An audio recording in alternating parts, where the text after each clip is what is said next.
Pedro's example of how the shop floor was reconfigured is a rather pertinent one. If you read the German engineering journals from 1900s, which I've done, it's great fun, you can trace an absolutely fascinating conversation where people say, hang on a minute, this is crazy. We don't need these conveyor belts anymore. We can now put the net and motor into each single machine, and this allows us to do all these fantastic things. And then you get people pushing back, saying, no, no, no, no, no. Conveyor belts and fantastic conveyor belts are still the future. This fancy new technology shouldn't change anything that we've been doing. We've been doing this for more than 100 years now. It works just fine. Why change anything?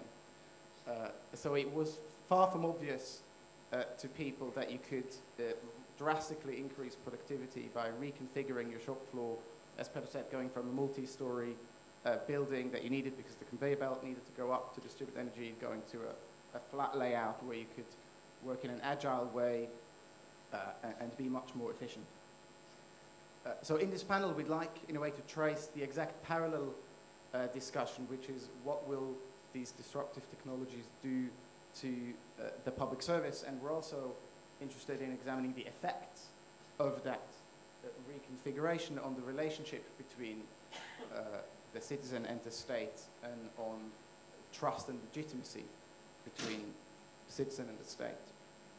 And trust and legitimacy are important concepts here because, in the one hand, of course, government can use these technologies to deliver better outcomes, and we know that one way of gaining people's trust is by doing a good job and by delivering good outcomes. But we also know that the way in which government deploys these technologies, and particularly disruptive technologies, really matters. And the way we do this has to be seen as legitimate. At the Center for Public Impact, we looked at a couple of hundred public policies trying to distill what really makes government action successful. And maybe not so surprising, it turns out that you need a decent policy, because if you don't have that, success is hard to achieve. You also need action or an implementation mechanism to turn that policy idea into a real world effect. But crucially, you need legitimacy. If what we're doing in government isn't seen as legitimate, we can have the best technology and the most wonderful implementation mechanism, but we won't achieve anything. So with that, I want to welcome my panelists. Fathimath Lahfa from the Maldives, unfortunately, had to travel back earlier and couldn't be with us today. So I've got sitting with me Aaron Maniam. Aaron's the Senior Director of the Industry Division in the Ministry of Trade and Industry in Singapore. He currently oversees policy on manufacturing, services and tourism at the ministry. Aaron, relevant to this conversation, also was the first head of the Center for Strategic Futures in the Singaporean government. We've got Nimo, who's the CTO, the Chief Technical Officer at Horizon State, based in Australia. Horizon State builds digital democratic tools fit for the century that we're in. So I suspect Nimo might have some thoughts on this reconfiguration of the democratic shop floor, I suppose. Wenxuan, he's an assistant professor at the... are we missing Wenxuan? Yes, okay. Askar Zhambakin is the deputy chairman of the board of Zerde, the National Info Communication Holding. Askar was actively involved for 6 years, from 2010 to 2016, in the development of the e-government and ICT policy and strategy in Kazakhstan. And then finally, Evan's an associate director at the Boston Consulting Group, also a fellow Australian, where he works in the Technology Advantage office, which really says it all.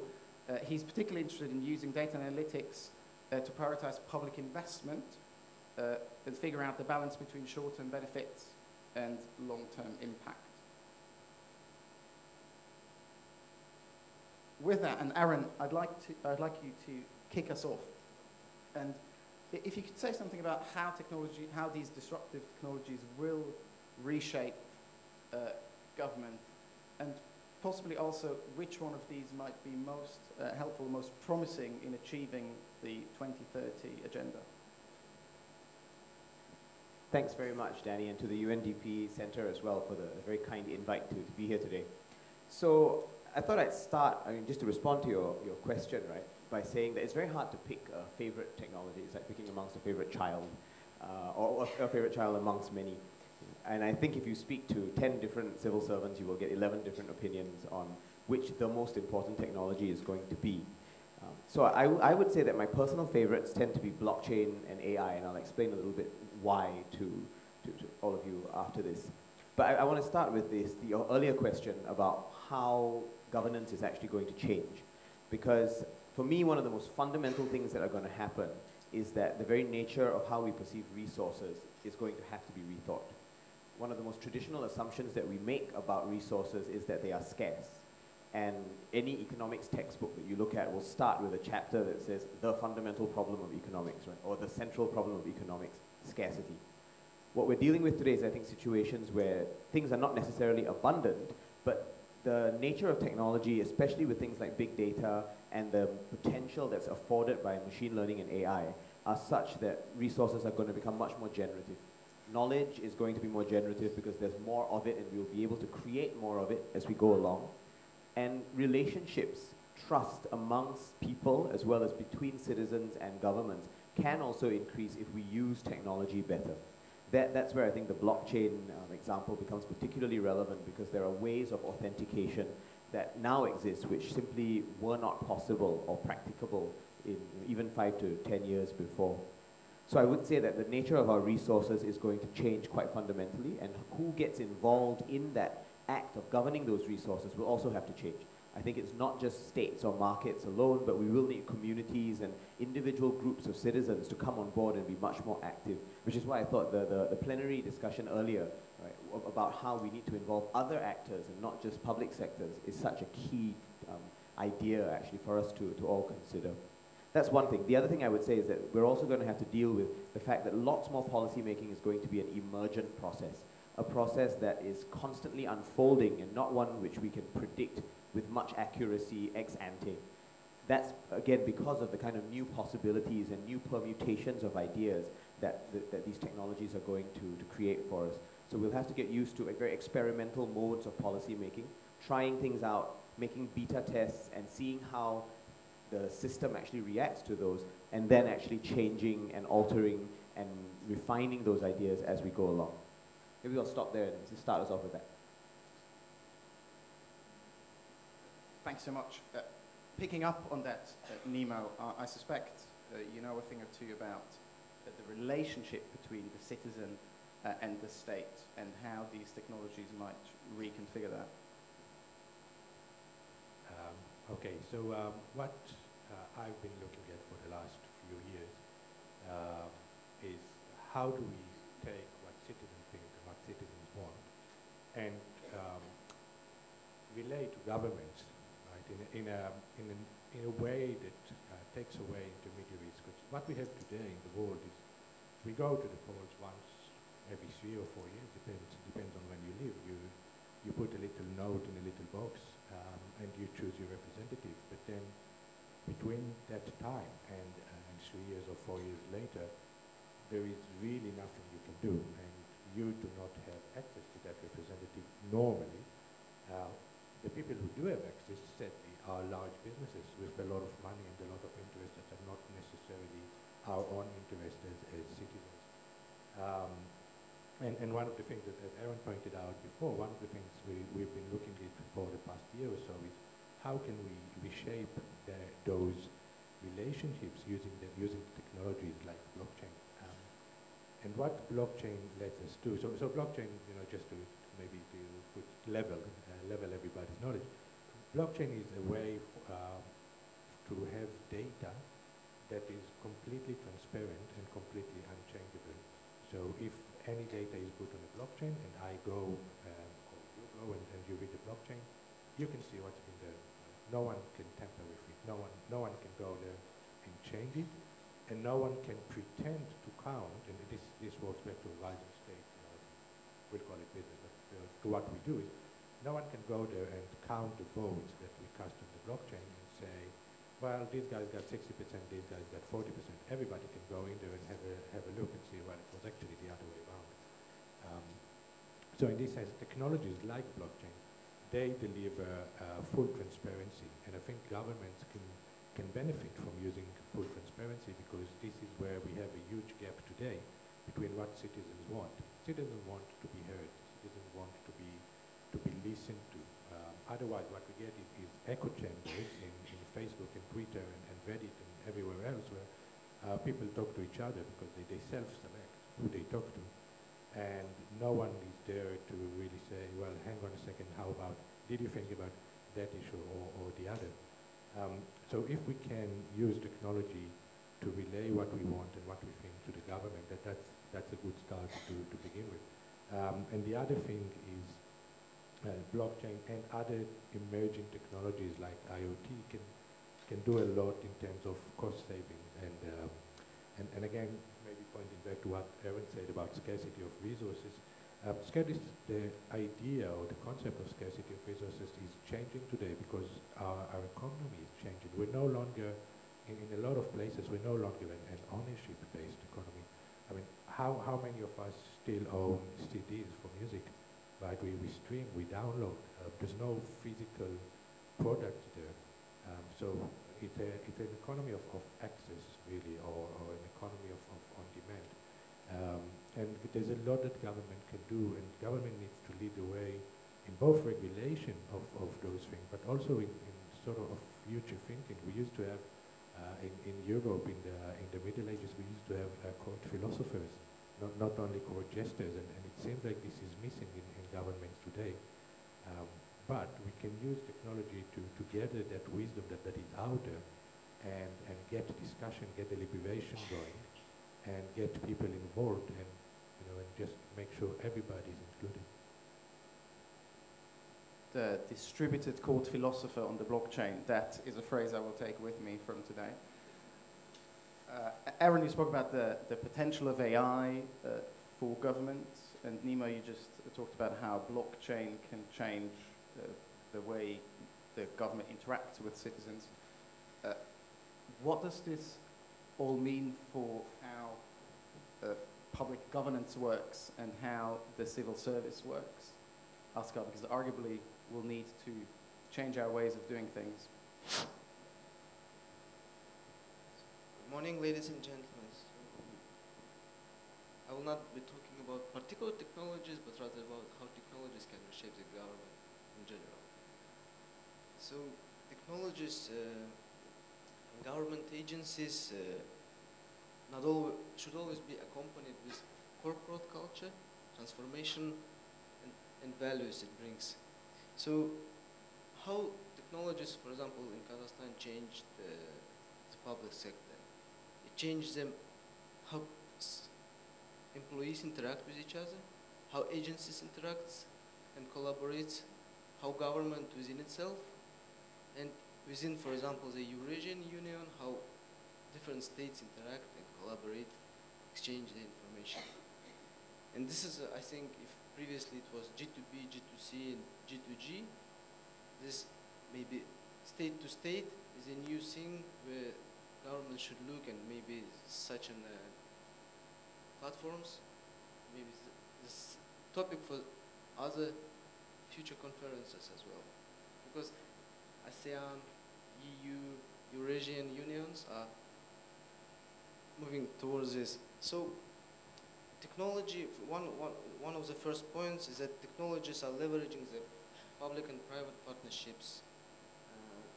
Customers and citizens are demanding for more tailored, more efficient services for infrastructure. And governments are not always rapid, are not always so focused, and don't have sometimes those capabilities which private sector has. And there was a very good research done by InfoDev in 2011 on how PPPs and, I mean, public-private partnerships in public services delivery brought different models from developing countries. So just for those who are interested, you can look for them. Second one is that technologies can enable automation, standardization, and outsourcing of some functions which are now being done by the government agencies, which is costly, which is sometimes inefficient, but are not anyhow related to the main functions of the government. So this could be also outsourced with cloud services and other means. As yesterday and on the session we had on Tuesday, technologies improve the decision making. So so-called data-driven decision making, when I can't remember now the exact example, but it was maybe yesterday, provided about savings on billions of dollars. Yes. So this is a case when the technology can improve the decision making, make more tailored decisions for the both public servants and for citizens. Another issue is technology provides governments to be more open. Citizens start demanding for the openness, for how decisions for budgets are being allocated. I would like to provide one case study of the project I was involved for the last year. It was the General Prosecutor's Office. It's one of the most conservative organizations in government. And it is a leadership's role was to foresee that organizations should start changing. What I was trying to make a point that technology is secondary. First of all is the culture, is the leadership's vision and willingness to change. For example, these prosecutors were always sitting in their offices and only answering the paper-based mails of citizens who were complaining on how police, for example, made an investigation. And now the decision was made just to put all these prosecutors on the first floor in glass rooms so that they are facing the customers, the citizens themselves. So we had a call center with the phone lines brought to them, and this is somehow as a butterfly effect. Technology can improve the processes, but you can just go, you can go around, make it more efficient, optimize it, but sometimes you can just radically change. Look holistically and see that you don't need to optimize it. You rather should just transform or maybe throw out some processes and some steps. And this is how technology changes the mindset of organization. You can do the case as, for example, Georgia did. You can just fire 25,000 policemen, but not so radical way is to make the organization change itself by hearing, by interacting with citizens. When citizens start to demand, and those prosecutors who didn't before had a direct interaction with citizens started transforming this culture to their back offices. And within the country, in 16 provinces, each day, new prosecutor was sitting in the office, so that when he was back, the other come.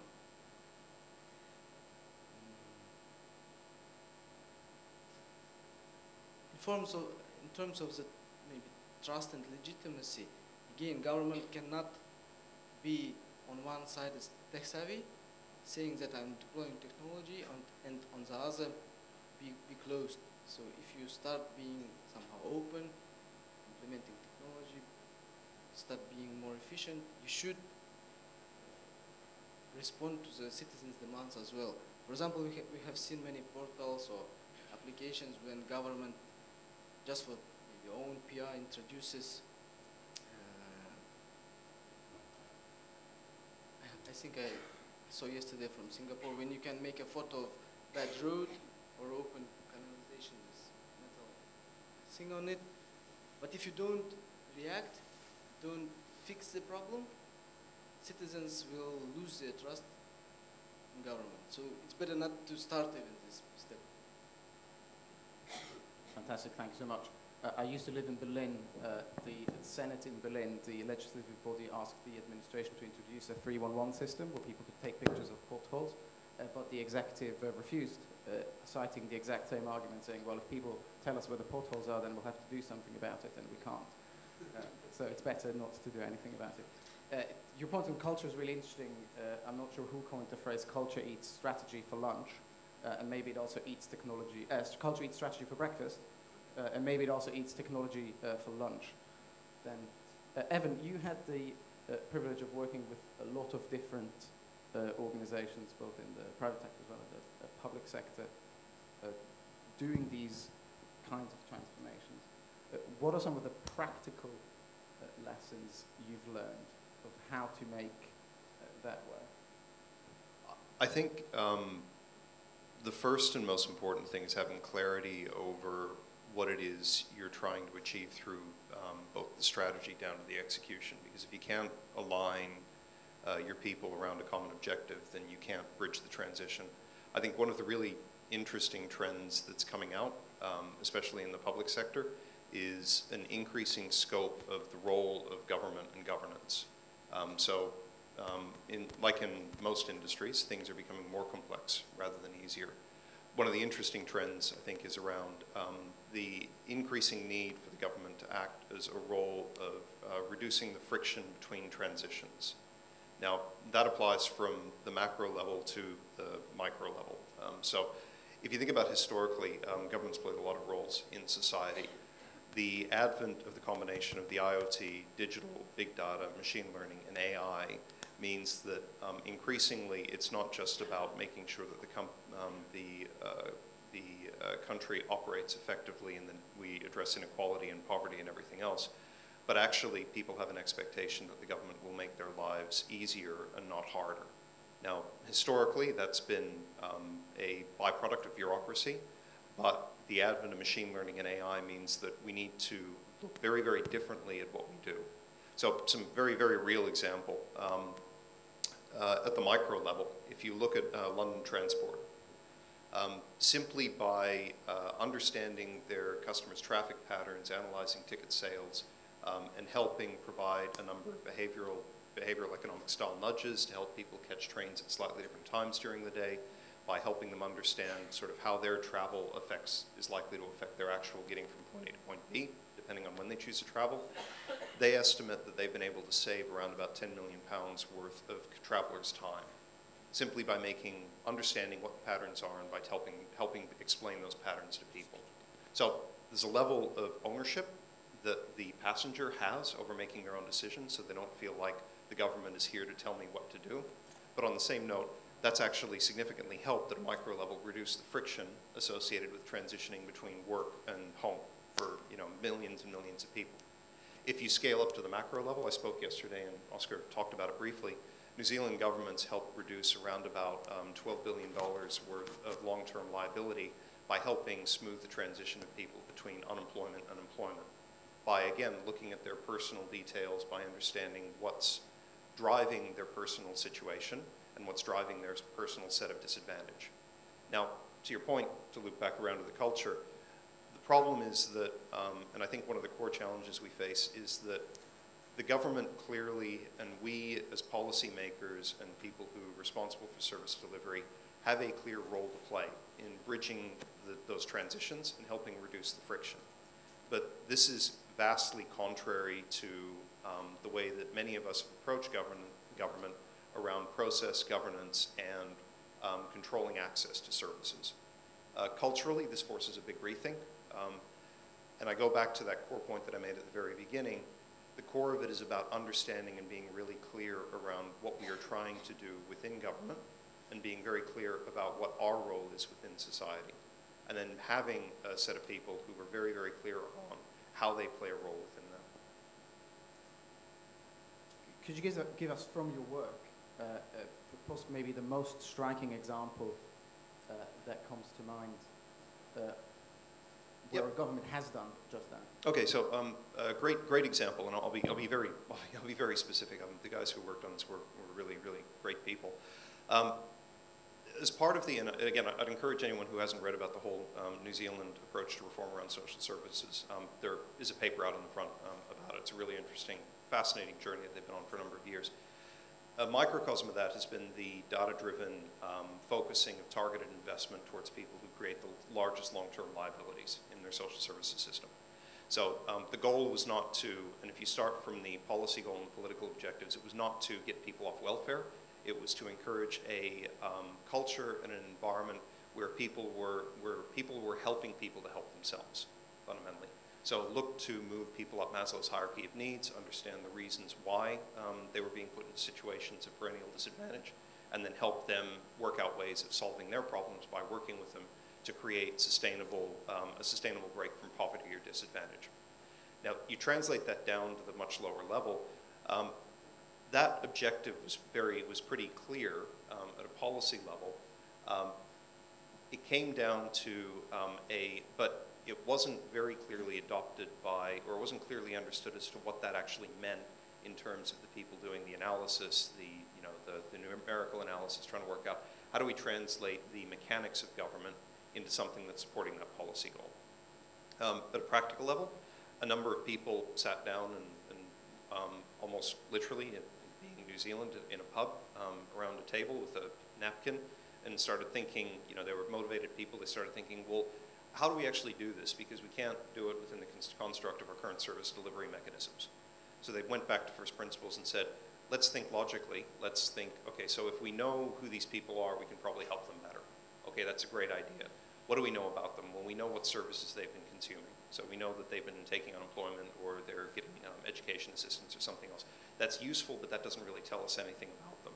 What we really need to know is, for instance, what's their level of education? Have they had any interactions with the justice system? What have been their overall touch points? So from that idea, they went out and started thinking and talking with other agencies and started trying to get a view on sort of a linked information set to understand how do long-term cohort patterns actually affect people's long-term situation. And they were able to reconstruct that and start thinking and looking at sort of 30-year life cycles to say people who start out in these environments and these decision points and have these adverse effects, if they aren't resolved, we can see clear branching points over time. So we now know the key points where we have to influence. That core, culturally, that core set of people who had that vision were able to then start translating that into some really tangible things that could be changed on a short term. So let's start talking with our caseworkers, as an example. And we know that people in this construct, so in their case it was actually single parents, we know people who are starting at a point of being a single parent and who have exited the workforce. If they don't re-enter the workforce for whatever reason within 4 years, they're unlikely to become gainfully employed on average for about another 22 years into the future, and we can see that historically. If we then go back to the psychology behind that and we actually talk to them to understand what's going on, it's not being driven by their lack of willingness to work. It's being driven by a lack of confidence, disconnection from community, lack of dated skills, and a whole bunch of other things. So let's take that core idea, and this is very much what they did, and start re-engineering the mechanics of service delivery around that goal of helping people to help themselves, but critically give people the data, the information, and the predictions they need to be able to help them understand how to better relate to the person during the process that they're working with them. So starting from that core, and then expanding out and translating into something that's really, really practical and really actionable is really a critical thing. I just want to ask you one very specific question, which is that to pick up your example of the caseworker who's trying to give good advice to a single working mother, say, and now you come along and tell them that maybe their intuition was wrong all along, and given that we now look at the data, we see things that they weren't able to see with the naked eye before. How do people respond to that? That's a really, really good question. Critical part of making it work was setting up an extremely good feedback loop. So the worst thing they found, and this was both engagement to the point about engaging with the public and agencies differently, the worst thing they found was to either show up to the client and say, I'm from the government, I'm here to help you, or to go to the caseworker and say, I've got the data, you have to do what I say. It was very much, to your point, a very participatory process where everybody was brought into the process and everybody had part in very clearly identifying what was and wasn't working. So breaking down the barriers between service delivery, policy, and client engagement, and then starting to think about everybody being a common team aligned around a common goal that had really clear positive social impacts. Aaron, I wonder, here in Singapore, this country is probably one of the most technologically advanced nations, and it's probably one of the most progressive digital government visions or strategies. How do you deal with the legitimacy and trust piece? How do you make sure citizens and or residents trust what government is doing in this regard? You know, it's a really tough question in a lot of ways because, I mean, it's very fundamental, as you pointed out, and I think a lot of it goes back to something that, again, was mentioned in the plenary, the fact that the Smart Nation Initiative, which is really our latest articulation of how we want to go about harnessing technology, that has to be an initiative that is about citizen lives fundamentally. It's not a question of, do we just have cashless payments or do we adopt more technology? It's about using that technology to make lives better. And there has to be something in it for every citizen, whether that's the fact that things will cost less for them or they can do things faster or they stand in the rain less while they're waiting for a taxi, right? Things that are tangibly affecting their lives. That, I think, has to be the most fundamental part of the Smart Nation process, which is why when you break down Smart Nation, there is a part of it that deals with smart government, and that's government adopting more technology and walking the talk. There's also a smart economy where businesses are expected to take on board new tech in order to transform themselves and in particular become more productive as we deal with the challenges of an economy of the future. But we also want to have a smart society, right? A society that harnesses technology for its own betterment. And there, I think, is the most fundamental, at the vision level, right? The kind of outcome that we're looking to have. In terms of governance process, I think it's really critical that we're not focused purely on outcomes, but actually make sure that the process itself is legitimate. And I think things like participatory processes, which you've mentioned, are a very key way of doing that, right? All of the organizational development literature tells us that people buy into what they help create. And if people are involved in at least giving feedback on policy or shaping the contours of policy in ways that will affect them, then I think they're much more likely to be brought into the whole process. Can you give us a specific example of how Singapore has done just that? There are a whole range of them, I guess. I mean, one of those is, we're thinking a lot now about how we use autonomous vehicles. And that's not something that we've gone way out and done at scale. But it's things that are happening at very, very small levels of experiments. Things like experiments taking place in one of our universities or in a startup zone very close by here, actually, called One North. And we've got other examples of similar things happening in Gardens by the Bay and Sentosa, which is our resort tourist island.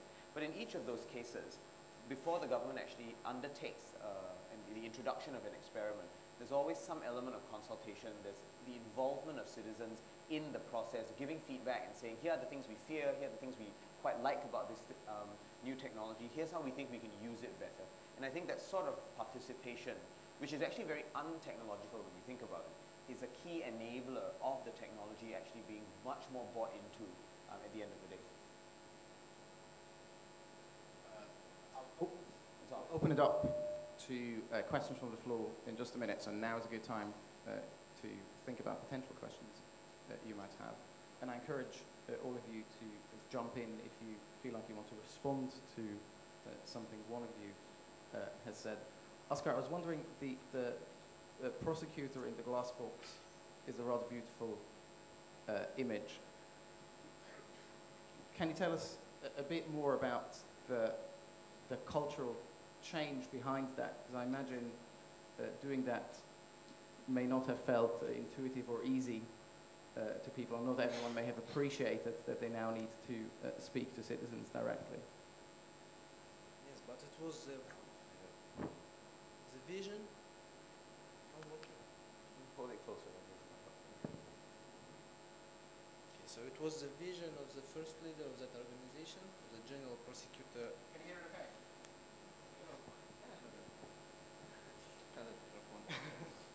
So it was a willingness and will of general prosecutor himself. He wanted to change the organization. It was because in that part of the world, which is previous Soviet country, the prosecutor's office was very deeply involved into the criminal justice process, and they were really, to some extent, corrupt. So that's why he wanted to change the organization, and he could not radically move people out or fire. So he wanted to change the organization from its roots, from within, change to come within it.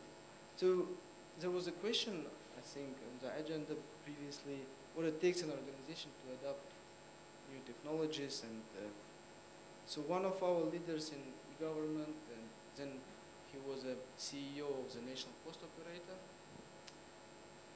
He's an IT guy, and it's in his nature, but his philosophy is that transforms the processes, transforms the culture. I mean, the culture comes first, then there comes technology. You can put drones, artificial intelligence, you can make more stuff, but if that doesn't anyhow align with your processes or doesn't align with how you want to serve the citizens, or I mean your customers, it won't work out. And second issue, in order to, innovation doesn't come from only the leader. The leader can create the culture, create the framework, so that innovation comes from within the organization. And what we have seen is that the leader should take the risk. I mean, he could foresee the technological capabilities, but he should afford taking some kind of risk, be it political, be it financial risk, because otherwise, if you don't try new approaches, new business models, or new technologies in the real case, you won't make a step. You can make some theoretical assumptions and calculations. So maybe 1 month ago, the Harvard Review put that 4 types of leaders: digital thinker, disruptor, transformer, and I forgot the first one. So now the economies require leaders and transformers, those who have transformed traditional businesses but have technological background, or at least have these capabilities and see how technology can align the business. I mean, how digital business models could be implemented. Because maybe 5 or 10 years ago, it was a traditional business, and IT were in parallel. IT guys were doing some their stuff, and business was doing its own stuff. So that's in terms of the leaders. And I wanted to add one point. My colleague from Kazakhstan, from the regional hub, was asked to do. So there is a peer learning alliance on public service delivery, which is partnering with the Global Center for Public Service Excellence. And now, given the technological advances, there is an offer to introduce similar alliance on e-governance and innovations on the hub platform. We have a regional hub for civil service, which is UNDP backed in Kazakhstan, so that was an offer as well. Fantastic. The digital world needs transformative leaders, and we'll transform now this panel by opening it up to your questions. Just one remark. So the government, we have similar for private sector, we have also different types of even the public leaders. Some are pure politicians, but some are politicians with not only strategic vision, but also with a digital vision. They understand how, for example, social sphere could be transformed with the use of technologies. For example, you can introduce social offices similar to, for example, Centerlink in every each city, or you can make some new approaches, new solutions to reach citizens. So we should, leaders should see this and understand how the technology could be used for the better of its citizens and its customers. Fantastic, thank you. And we've got some of them sitting here in the room in front of us. Do we have any questions from the floor? Yes, please. If you could go to the mic and briefly introduce yourself, please. Can you hear me? No, not really. Hi. Yeah, it's all right now. Walter Lee from NEC. I think the question Excuse me, is... can you hear it okay in the back? yeah, the phone can is someone help the with mic. turning on the microphone? It's not working. We'll just get it turned on. 1 second.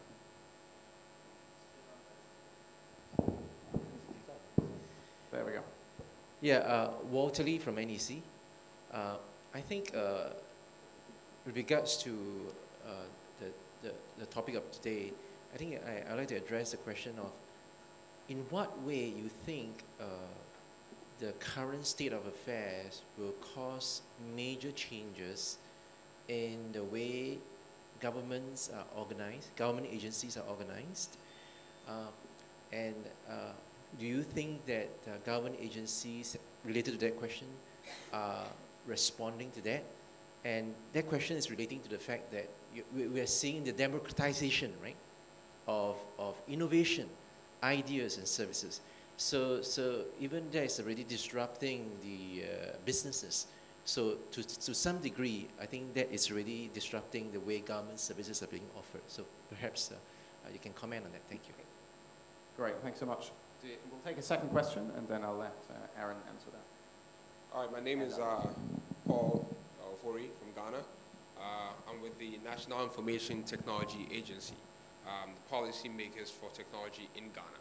I wanted to ask a gentleman from Singapore in regards to public trust for the government. I know technology is much effective if the usability is also there.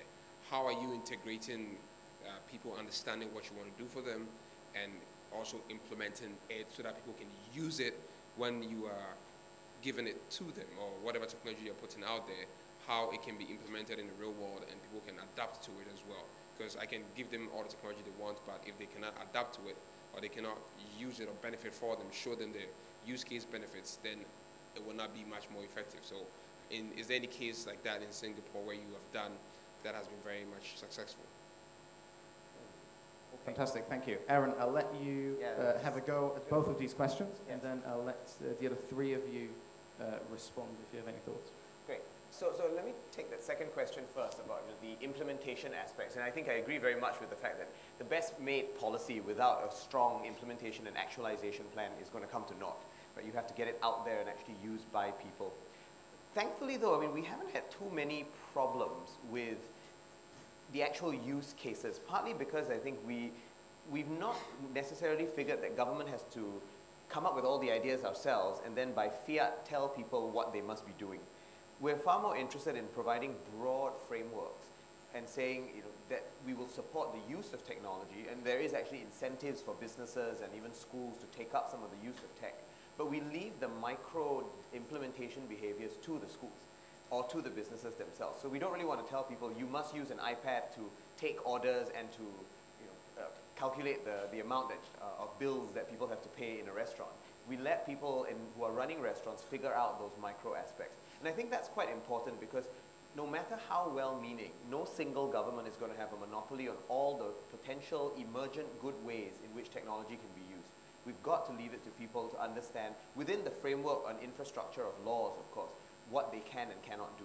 So I think we've not tried to micromanage that too much, and that's been an important way of ensuring that people actually buy into the whole implementation process. Then to your question about how we organize ourselves, the first thing I should say is that we don't have a complete answer to that yet. We are figuring it out as much as anyone else is figuring it out. But I think there are some broad strokes that are important for us to remember. The first is that the traditional structures of command and control government, right, very top-down hierarchical ways of organizing, are not going to be complete anymore. They might be useful in parts of the security realm. They're probably useful in fiscal policy because I don't really want to consult people on how much taxes they would like to pay. But other than that, I think we need to find more networked ways of government organizing ourselves, first of all. I think we need to find ways that are less hierarchical. I'm very intrigued by this idea of holacracy, for instance, that certain firms like Zappos are actually using, right? Very distributed leadership where you focus on culture building rather than on specific roles and tasks. and leadership that is emergent rather than top-down in its implementation. And I think there are lots of interesting ideas there that can be used by governments. The key will be how to implement them in a way that doesn't then abdicate all of government's responsibilities to use resources prudently and to make sure that what we do is for the public good. But I think there are plenty of possibilities there. And I'll just end with a quick set of metaphors that I think are quite useful. Some years ago, Anne-Marie Slaughter, the former dean of the Woodrow Wilson School in Princeton, wrote about 3 metaphors through which we can see government.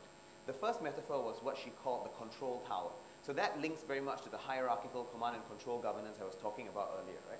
In an air traffic control system, the air traffic control guys tell you not to fly somewhere, you don't fly there, because they have superior information and they just know better, right? If there's a mountain in front of you, don't fly there.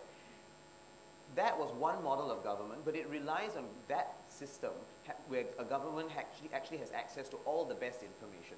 And that, I think, is much less realistic today because people know things in crowds that governments may not always know. So that's not a useful model for government. Then she talked about vending machines being a metaphor for government. Now that's the system where you put money in and you expect something to come out, even if it is bad for you, right? Candy, cans of Coca-Cola and things like that. Now that is a system of government being very populist because basically people will say, I pay you taxes, you do what I want you to do. That's not a responsible government either. Her third metaphor is the metaphor of a platform. So a very open-ended government being a platform where interests are gathered, where perspectives are gathered, and the government then has a role in facilitating, aggregating, convening, and sometimes arbitrating between different interests. That, I think, is the kind of structure that we need to get to in the future, but it's also a very open-ended structure because it means that we'll be constantly agile and changing. Thank you so much, Aaron. And I'd quite like us to continue a bit on this theme of what will government look like. Is it going to be still a control tower, a vending machine, or a platform? What I find interesting, I think there are three megatrends that are kind of cropping up across pretty much every industry that have big implications around how government needs to organize itself. And I want to be clear, this is not just government. This is the same challenge that telecommunications, financial services, retail, transportation, and other industries are also going through. The first one is a general trend towards automation. So best estimates, around about 47% of the workforce is likely to be automated at some point in time by artificial intelligence. Now, there's good research by Freya and Osborne, and it's kind of been consistently coming through that the timing is unclear as to how quickly that will happen, but the inevitability of it is pretty high. Now, strategically, that has big implications around how to plan for that continual and progressive disruption. Much like other industrial revolutions, it's not something that happens overnight, but when it does happen, it's inevitable and it's progressive. So the first kind of strategic thing I tend to think about is, what are the implications of that? How exposed are our current workforces in what we do as well as how we staff ourselves, and how do we adapt to that? The second broad megatrend is around the movement towards more and more customer centricity. Now, in the private sector, there has been a massive move over the last probably decade around restructuring as much as possible to be customer centric. So it's moved away from thinking about things in terms of products, to thinking in terms of things about customers, to thinking in terms of things about the journeys that customers are taking. So if you think about your interactions with a bank, as an example, you don't live your life based on your mortgage. You live your life based on a house as a place to put a roof over your head, and a place to bring up your children, and a place to live your life. Now, for the bank, that's a massive shift, because what the bank sees of you is the mortgage. So they've got to go through the step of thinking actually you are a person who has multiple products, and hang on a second, those products are not things that you care about, they are things that help you solve problems. So now I have to think about how my products fit into the way you live your life. That has enormous implications around how government is structured, because most people's, whether you're looking at national security, social services, treasury, or other areas of the government, the needs and the complexities are usually multi-agency, and the root cause between social challenges, security challenges, and so on are highly multidimensional. So there's a second broad megatrend around thinking about how government is structured, which is more around how do we think about the not only the mechanics of government, but how do we align ourselves around what we're trying to drive in terms of the social outcome. And then the final one, which actually touches specifically on one of the words used, agile, the specialization of skills and the blending of technology into every aspect of what we do means that it is utterly impossible to find people now that know everything. So 50 years ago, it was theoretically possible to find polymaths who were experts in everything that they did. It is now utterly impossible. And the standard working practice, no matter where you are, is multidisciplinary teams who know how to work together to get to a common outcome.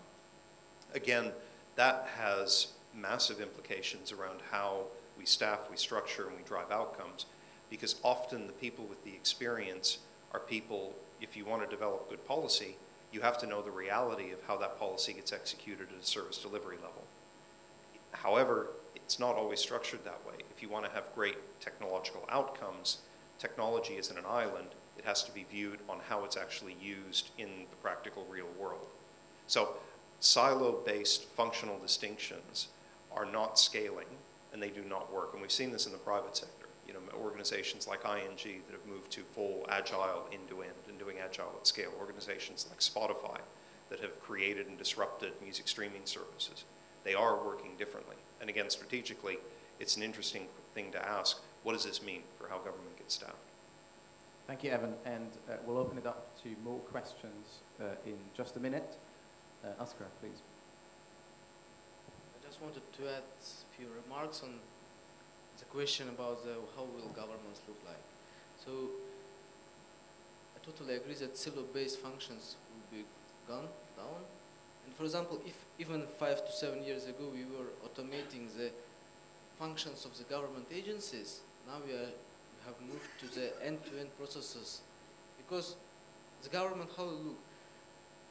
My functions start here and end here. For example, if the child is born, one agency or Ministry of Justice provides certificate, the social ministry puts this payment, and that's it. And the citizen should go from one agency to the other. Now technology and the proper vision and the willingness to transform puts it end to end.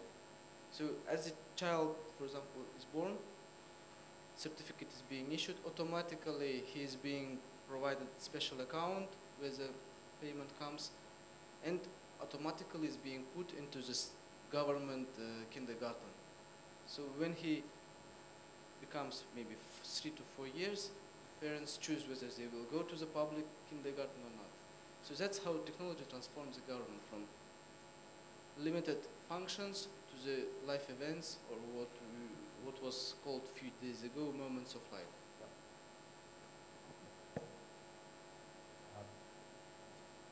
Okay, so just one more thing which ties into what I was saying.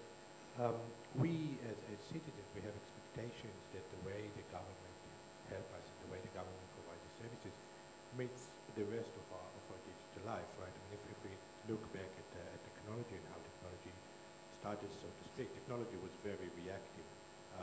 We needed a system to handle financial transactions. We built a system to build financial transactions. And then we started to get proactive technology. So Facebook is proactive technology. No one needed Facebook, right? There was no real need. But Facebook created the need and then created an empire, which is the fifth stage today. So as citizens, we want to be able to use government services the same way we use Facebook and Twitter and all that.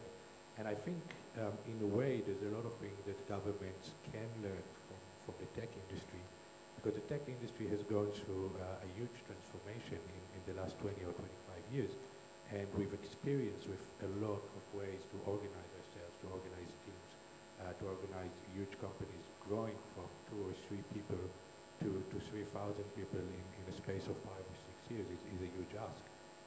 So all these things have happened in the tech industry, and there's a lot of learnings to be had and to be learned from.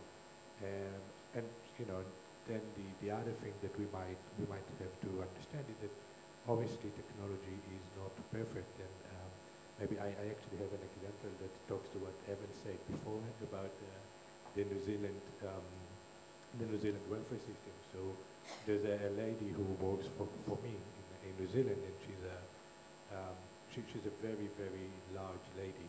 And when she was on welfare, she went into the system, and the system said, all right, there is a job for you as a receptionist at the gym.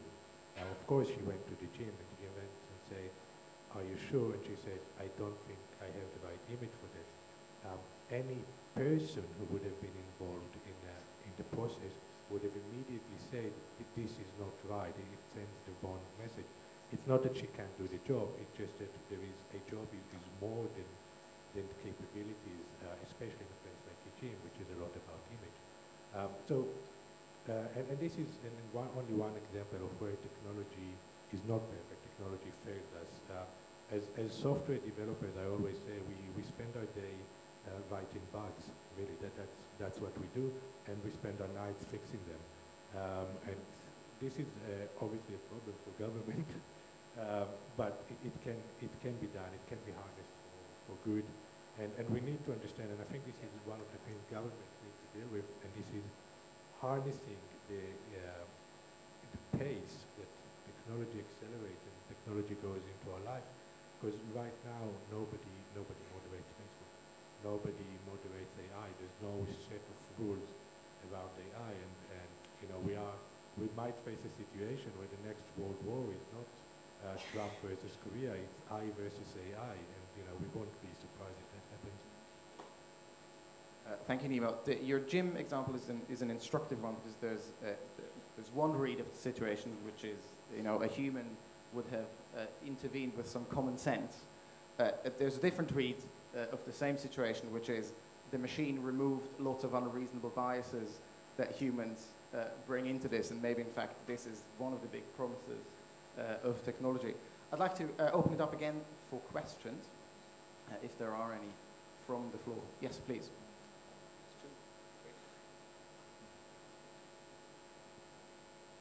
Hi. Very brief, if I can hear from everyone, with regards to the question around legitimacy, trust, as well as different governance models and leadership. Introduce yourself, please. Oh yeah, Victor from Innovator. What I'm concerned is, when do we move, for example, if we use the metaphor that Aaron mentioned, can these models coexist together, one?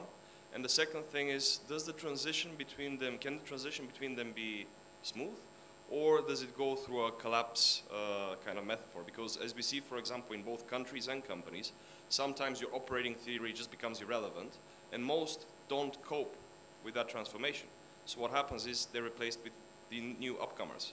I've personally, for example, in projects that we've done, seen that with middle-sized organizations, when you try to introduce Agile, and there is massive resistance from everyone who's been working there, because this is not the way we're used to communicating, this is not the way we are used to doing things. And then suddenly you see how these people are being overtaken by their competitors just because they don't, their operating theory just doesn't match the way that the world works anymore. Second question as well.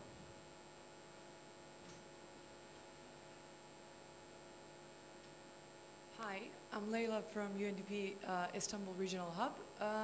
You talked about the government of the future, and I wanted to ask about the citizen of the future. So for people to be able to participate in things regarding application of new technologies which they don't understand very well, they have to understand the risks and opportunities with those. So I'm wondering, in your vision, what does the citizen of the future look like, and how do we get there? Because I don't see the same investment going into digital literacy for the average citizen as it goes into applying technologies in government. Thank you. Thank you. So I'll have a crack at both those. Those are both really, really good questions. I think, and I guess this is a point of view, but I think that digital literacy needs to be couched in the context of a broader social objective. So the best way of engaging with a person at starting point, so think about different horizons. The best way of engaging with a person at the starting point is the way that they are comfortable engaging. So trying to force, so a very real example, credit had a very, very slow, so availability of credit in the private sector had a very slow penetration rate within Africa because one, the infrastructure wasn't there, and two, standard Western models of branches and banking infrastructure and everything else did not make sense to a lot of people. Now, shifted across to microcredit, shifted across to easy peer-to-peer payments. Kenya was a leader in this space, and shifted across to mediums and channels that they were comfortable using. And all of a sudden, you know, all of this stuff started to make sense to people, and they could see the value in doing it.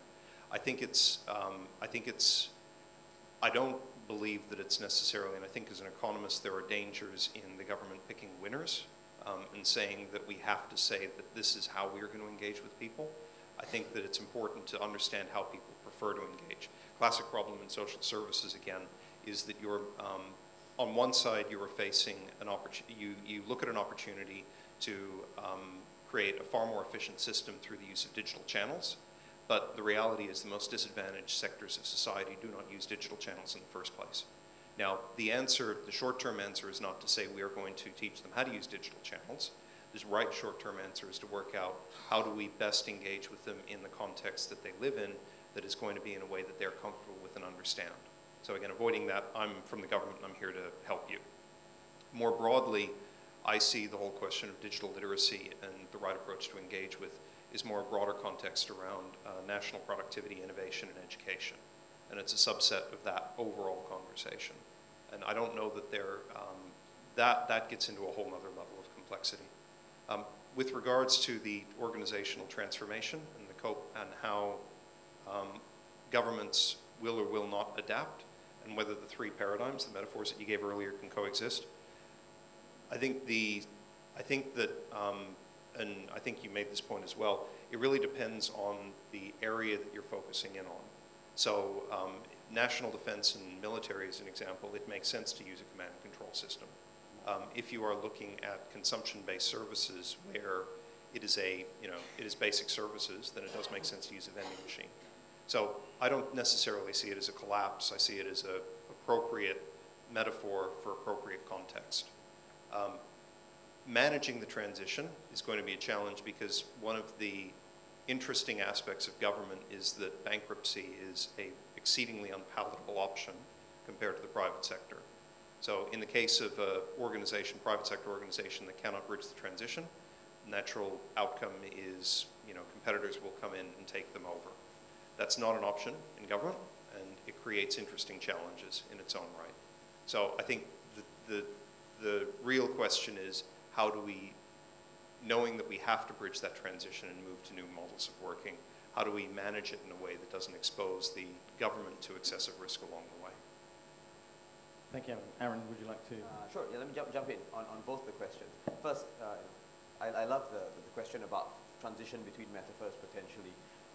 And I agree very much that it's about finding the right metaphors for the right context. I would add that on something like government as a platform, that's a newish metaphor, right? Much newer, I think, than the idea of a control tower or a vending machine. And with all complex systems, introducing new ideas will take time for them to percolate into the rest of the system. And I'm a big fan of the Everett Rogers innovation, diffusion of innovation curve. The fact that innovation starts with 2.5% of the population who are the innovators, and then the next 13.5% are your early adopters, your early majority, late majority, and then laggards right at the end. I find that many times when people try and transform systems, including on things like how we become more of a platform, we end up trying to speak to the laggards first of all, which actually is the wrong way to do it, right? You speak to the early adopters and the early majority, build your alliances, and then become so cool that eventually the system just diffuses in terms of the innovation. Everybody else has no choice to come on board with you because the system is already transforming where appropriate. And does that work in government, though? I think it does, actually. There is a bit of a competitive, well, okay, I should qualify this. In the government I come from, it does work that way, and there is a certain amount of competitive coolness where we feel like, all right, if this is interesting, we want to try it as well, where appropriate, right? Because there are some instances where actually the laggards in a system are very useful, conservative elements who are there to protect a useful status quo. So I think it is about exercising judicious discernment and saying, where appropriate, let's try and transform systems, and in those instances, be patient about the diffusion of the innovation. And where it's not appropriate, let's be okay with saying that we need some amount of command and control, and we need a certain amount of dare I say it, right, even some populist vending machine politics, because you have to keep your citizenry on board in certain instances. So some of you have painted this picture of the government in 25 years where we don't have silos anymore and we follow people's life events and everything is completely integrated and we're using AI to understand these branching points and then deliver the right intervention. And CPI is going to help us make that happen, right? I sure hope so. Yes. But what would you say to the citizens who say, hang on a minute, the Silicon Valley mantra of failing fast and failing forward isn't great here because if we fail, then I, as a citizen, get hurt. It's not just that my pizza arrives late, but bad things happen. How should we deal with that? So you see, that goes back to something I mentioned earlier, right, which is that we need to learn in policy-making settings to iterate and experiment a lot more. We shouldn't just come up with a new idea and then apply it at scale to an entire population. That would be irresponsible, and that is an example of potential harm going out to a citizen, which was not responsibly tackled by a government. But I think governments need to get used to the fact that we need to try small-scale experiments, small prototypes, small beta tests, wherever possible, that are responsible users of a limited amount of public funds. And then if something works, then we scale it. If it doesn't work, then we put our hands on our hearts and say, all right, we learned. Let's make sure we don't make the same mistake again and try very hard to figure out how to refine and improve the iterations we've got. So one example of that actually is a system in Singapore where we experimented with free public transport fares for people going into the central business district before 7:45 a.m. The idea being that we were wondering if we made it free, would enough people shift their transport behaviors to coming in early and not overburden the system at peak hour. And I think we learned some interesting things from that. First of all, we learned that incentives alone were not going to be enough, right? That some people did shift behavior, but not a huge number. But for the ones who did shift, we understood why they were doing it, and we were able to then, I think, enhance the incentives a little bit more so that there were a little bit more of a noticeable movement, right, in the directions that we were hoping for. And then we also figured out how much we then might need to calibrate frequency of trains during peak hour so that we could at least deal with the load that was involved. Now that's an example of an experiment. And actually the public did not like it. Because the ones who I think were thinking to themselves, bloody hell, right, I've got to get up at 6:30 in the morning to make that train ride. I don't want to do that. So I'll just complain about it, right, and say, oh, people should not be given free things. You create a crutch mentality and a dependency mindset. Great, but what were they suggesting that was, you know, a more constructive solution? So I think the grumbling will be there. There will always be some amount of derision. But we had some faith in the fact that we had to keep trying that experiment and learn from it wherever we could. So in some cases, civil servants need to have a bit of a thick skin, I think, and just do what we need to do. Quick response on citizenries, if you don't mind, because I think that's a really crucial question. Because I think at heart of your question, right, is how do we avoid the situation that I just described, where an immature citizenry says, I don't want you experimenting. You either get it right the first time or don't do anything at all. That is not realistic in a world that is complex and interdependent. And I think we need to give citizens a much greater sense of reality about the kinds of trends that they're facing. But we also need, as governments, I think, to help articulate a sense of hope. You know, that this is not just a relentless treadmill that the citizens are on, but that there is some kind of brighter future at the end of it. Some of this civil servants can do, some of it politicians need to do in terms of the kinds of inspiration and vision that they put out there, whether in speeches or in their online presence. But I think those two things, right, reality and hope, are a very critical balance with each other. And they are both parts of what we need in Citizen 2.0. Because if we are left with Citizen 0.9, while government becomes government 3.0, then the system is going to get even more stuck than it is now. And if I can just add like really short addition to that too. I mean, two really important things that one's cultural, one's more citizen-centered. Culturally, we need to get across the understanding that risk is not a binary situation. Risk is a spectrum, and different contexts and different situations should allow us to take greater risks in experimentation. So we need to be clear on that. The second one is that the public is used to the whole concept of experimental techniques. I mean, Google had Gmail in beta for like a decade, I think. And Google was unique in doing that because they wanted to be very clear, this is not a final product, we're going to adapt it, and it may not be right 100% of the time, but we want to communicate that we are learning as we do this. And again, from a government point of view, we need to get comfortable with saying that message. Maybe just to add a little bit, first of all, transformation. I've been doing transformation for a long time now. The main issue with transformation is fear.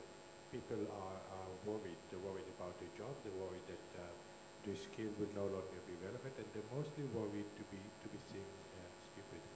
And this is the thing to manage when we do any kind of transformation, government, private sector, kindergarten, it doesn't matter here. You have to manage the fear that people face. With regards to citizens, what we found, because what we've been trying to do is, how do you reach the last mile of inclusion? How do you reach those people who do not have phone, who do not have internet access, etc., etc.? And this comes from a completely different area. Another project I was involved with was smart rat traps. So these are rat traps that you put in wherever, you put it attic or basements or whatever, and they tell you when they have a rat inside, rather than people have to continuously check the rat traps. And to be able to do that in New Zealand, where there's a lot of forest, we figured out a way. There's Arduino have a model of hop-to-hop internet connection. So you can get internet connection anywhere. And our experience over the last few years, especially since the touch interface, is that people get technology. They just get it. You give a kid a phone for a month, and he's an expert, and you also give a 75, 80-year-old person a phone for a month or two. They will get it. It's easy. For what people need to do, it's easy. Not everybody needs to be able to program the machine. Thank you, Nimo. We've all seen the pictures of baffled 3-year-olds trying to swipe at an old TV and being confused about why it's not working. We are gently nearing the end of our time, so if you have a question that you would like to ask, now is your chance. Yes, please. There's two, I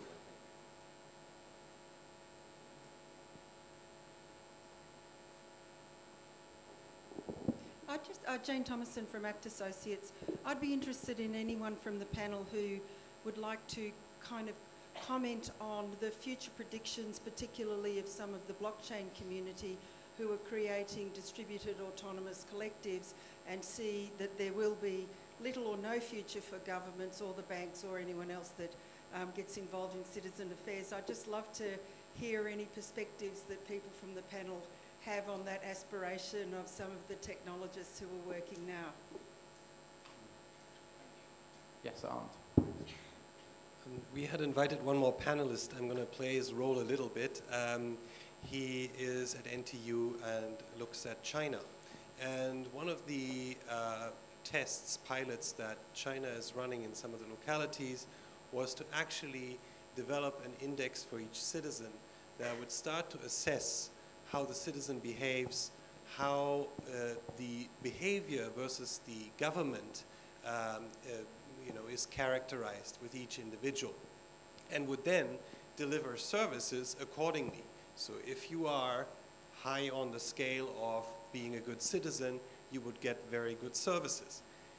I wonder, when we look at 2030 and at the trends that we're seeing around instant gratification, getting feedback loops from peers, getting feedback loops from government, that future of the citizen, which was alluded to earlier, how citizens behave, where those directions that we're giving technology and the use of technology now, and trust, where are we making decisions now that are crucial for that future? And when a government like the Chinese government tries things out like this, which is very ambitious and out there, and a lot of us might say, oh, that's crazy, but they're testing, and they're testing in reality. So Aaron, you said, sometimes we just got to test things out, but this is a very bold one, where a lot of people around the world were shocked. But they're going to take lessons, and they're going to see how citizens behave. And maybe the future citizen actually appreciates more direct feedback loops and more reaction to their behavior. So where do you see these thought processes at the moment, and how we are making decisions now that will affect that future of 2030? Thank you, Arndt. I see, Evan, you're keen to... Yeah, I like these. These are both really good, close to heart. So I think my response to that one would be, I think that's a prime example of understanding the risk profile and being willing to experiment. That doesn't mean that all, I also think it is dangerous to speculate too much about what will and won't work 20 to 30 years out. Citizens' expectations of their interactions with the people around them and the organizations they interact with are shaped by the people around them and shaped by the organizations they interact with. So if you look at the feedback loops being created by Instagram, like you say, if you look at the feedback loops being created by Facebook, that's what people are being conditioned in many ways to view as normal as they grow up. Now, that does have implications towards what they will expect from their government, and it may cause a shift in expectations around what a social contract actually entails. But I think that what's more important is to be willing, it's dangerous to think that we know what 10 years is going to look like in the future. What's more important is to learn from what is happening observationally and being willing to experiment and shift the risk profile to be able to adapt to it, I would argue. With the blockchain and with like Ethereum and the general trend towards disintermediation is consistent. So if you look at financial services, yes, a bank has products, but if you go to the core of it, what a bank actually offers the market is trust, fundamentally. Now, if you can disintermediate trust through the blockchain, then all of a sudden you do have to question the role of the bank. That same thing applies in network communication, same thing applies in telecommunications, asset management, all over the place. Over-the-top apps have been a major threat in telecommunications for quite a while now, so stuff like WeChat, to their core business. That same threat, I think, applies to government. The contrast is, I don't think, okay, so large or small government is both a combination of an ideological position as well as a practical position around what's needed to get the job done. If you strip out the ideology from it, there is still a critical role in the government to prevent market capture, to ensure equality of outcomes, because left to its natural state, the market can trend towards inequality and polarization of both income and wealth distribution. So there are aspects of the government that cannot be disintermediated because it would actually lead to poor social outcomes. But on the same note, that shouldn't be a reason to fight against disintermediation where disintermediation actually makes sense. A very real example, if autonomous cars owned by private sector organizations could resolve traffic congestion problems through reducing the friction associated with carpooling and reduce overall investment required in light rail trams or into taxi fleets and subsidization of specific markets, as an economist you have to ask, why is that not a better, more efficient outcome? So if we can create a platform that creates efficiencies, maybe we should be willing to investigate that and adopt it. Doesn't eliminate the role for market regulation to ensure equality and prevent natural monopolies and other things from forming or unnatural monopolies, but we shouldn't be fearful of it. So first of all, the blockchain technology, while cool, is kind of in its infancy. So nothing is going to happen very, very soon. But I think we can look at it from a different direction, not from the threat or fear direction, but rather from the blockchain is very, very well positioned to take away some manual tasks that need currently someone to look after it, like a notary or the land register that we heard yesterday that can be put on a blockchain. Imagine if we took all those manual tasks that we have people doing that they don't really need to be doing and replace how we position and how we serve those tasks with the blockchain, with smart contracts that are completely transparent, completely open. Anybody can look at. Thousands of people can audit. Will it not leave us more money in the government coffers to do our other jobs? So in a way, that's a really good thing as well. Just to jump in quickly, right? I love the question about disintermediation because I actually quite welcome a lot of it. You know, I think government's role needs to keep evolving. If we keep trying to do everything we're doing now and do the new things that are being burdened upon us, then the only way in which we can do that is to have our bureaucracies bloat. And I don't think that's a healthy thing. So I think it's actually quite useful that some things are disintermediated so that we have the capacity and space to take on new functions. And I like to think of the act of governing as kind of a triangle that is shared between the state, the market, and communities. And the relative distribution amongst each of the three of those will change with time.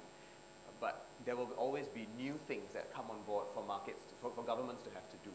While we divest and maybe deregulate certain sectors, And while maybe the trust building functions might be taken on by blockchain, although as you pointed out, that's an emergent technology very much in the long term, I think there'll be new roles for government. There'll be roles of institution building, roles of enforcing laws, roles of making sure that the underlying structures for that sort of community enablement are actually well created. And I thought the example that we had earlier was actually a very powerful one of illustrating how even as government does less, it has to do more in other spheres to make sure that that broad institutional infrastructure is well taken care of.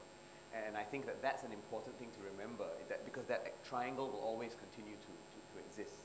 And then Art, your question, right, I love it as well, because I think that actually we should be open to a whole range of possibilities in terms of how government interacts with citizens. There should still be certain instances where the government is deeply interventionist, and I think people will expect, for instance, that in situations of disaster or epidemics, that there is a very strong state presence going on in terms of taking direct and decisive action. But there are other instances where actually citizens might actually want no interaction at all. The experience of paying taxes in Singapore is a wonderful experience because for a lot of us it takes 2 clicks and then it's done, right? And I don't want to have to interact with my government at all. I don't want good citizen centricity there because it means I have to go talk to someone. I just want to click 2 things and be done with it, right? So sometimes actually that very minimal presence of the state can also be quite powerful. And I think the key is how we calibrate when to have very strong presence and when no presence is actually the best kind of service that we provide for our citizens. Nimo, are you optimistic or pessimistic if you think forward into 2030? Do you think governments will be able to use this technology, gain citizens' trust in the process, and deliver against the 2030 agenda? Or are you pessimistic and you think this is all just too damn hard and will fail? So I'm very optimistic, to be honest. I mean, I don't know a lot of governments, but the ones I know are definitely making a lot of steps in the right direction. We might not hit 100% of the goal, we might not hit 80% of them, but it's a trajectory that I see everywhere that I look that I think is definitely working towards the goal. We as the technology people or the private sector, I think I lately see a lot of places where people want to sort of join. We work together with the government rather than against it, or work together, maybe not so much with the government specifically, but with the general trajectory of looking after citizens. There's heaps of organizations in the United States, mainly after Trump took power, of tech people trying to help humanitarian organizations, trying to get together and solve problems with the government, and all, it's all volunteer action. So there is, I wouldn't call it a revolution, but I think there is a very large part of the population that suddenly realized that, yeah, we should be doing something. The government is not someone we outsource our lives to. The government is us. And I think I see it a lot around me, and I read a lot about it as well. And I think together with governments, that movement can definitely help. I mean, if you look at the history of the world from the 16th century onwards, we didn't have 5 years with no uprising or revolution somewhere in the world. Look it up. Every 5 years there's something somewhere that's happened, and people are more and more involved. They care more. They want to do more, and they don't put their head down when somebody tries to trample all over them. Askar, are you optimistic or pessimistic? I think the efficient government is when the best government is when the citizen doesn't feel the government at all. So it works in the back end, and the functions are being done well. But in order to functions being done well, there should be these feedback mechanisms. When the citizens can score, the government gives some kind of feedback. Because, for example, in our country, the government will transform only under the pressure of the public. Otherwise, the civil servant sitting in his office from 9 to 6 he's sitting in a building, and when he doesn't feel that public is, the citizen is watching him, not directly watching, but see the function, see the outcomes of the work. When the public doesn't challenge civil servants, the organization wouldn't transform. Only under these circumstances and under this pressure, they start changing themselves. Correct, thank you. That's what's happening now, because of these new technologies, openness, Instagram, Facebook, and all these channels make both civil servants act more ethically, perform their functions more effectively, and spend budget more responsibly. So I suppose that makes you an optimist, yes, on balance. Great. Evan? I'm optimistic because I think whether we want to or not, the public will force us to meet the future one way or another, and our context will force us. But I give one really important caveat. I don't think we have made anywhere near strong enough a case of the legitimacy of what we're trying to do, generally speaking, in terms of adapting to technology. We did a survey recently of over 62 countries with multiple industries around whether or not people felt comfortable with different industries using their data and collecting their data and basically using it to help them.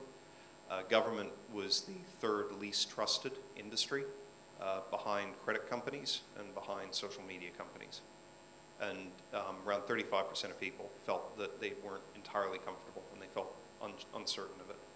I think we have a long way to go with clarifying exactly why we are trying to use technology and how we are trying to use it, and provide the transparency and legitimacy that what we are trying to do is a good outcome. And I think in addition to everything else, I think that's and apart from it being the theme for today, I actually think it's an area where we're not paying enough attention to, and to the point of helping citizens understand what's happening, why it's happening, and how it's going to help them or not, and why it's being done. So I suppose that makes you a cautious optimist. I'd agree with that. Aaron? My bias in life is generally to be optimistic, because I figure I'm going to have to live through this stuff anyway. I might as well make the best of it that I can. But I have three reasons for why I would be optimistic. One is that I believe that human beings have an innate ability to be agile if we put our minds to it. If we don't, then, well, we may be being lazy, or we may be having to deal with friction, but I think fundamentally we can be agile. I am not overly worried about technology, because I think in the long run we can augment ourselves with technology rather than be substituted by it. And I realize this is a fairly radical claim, but I will put it out there nonetheless. I think most of the time, man plus machine will be better than machine. And that is the belief that I think can guide governments as well as people in the kinds of reskilling that we all undertake. And I guess at heart, between both agility and augmentation, is the idea that there is an innate ability amongst all of us to adapt. The Malthusian revolution suggested that the world was all going to go pear-shaped at one point, and then we adapted. In repeated instances, we've seen examples of how human beings adapt to new human opportunities. And I think that, if nothing else, is cause for optimism. Fantastic.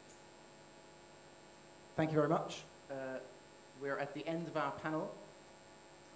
Please join me in thanking my four wonderful panelists.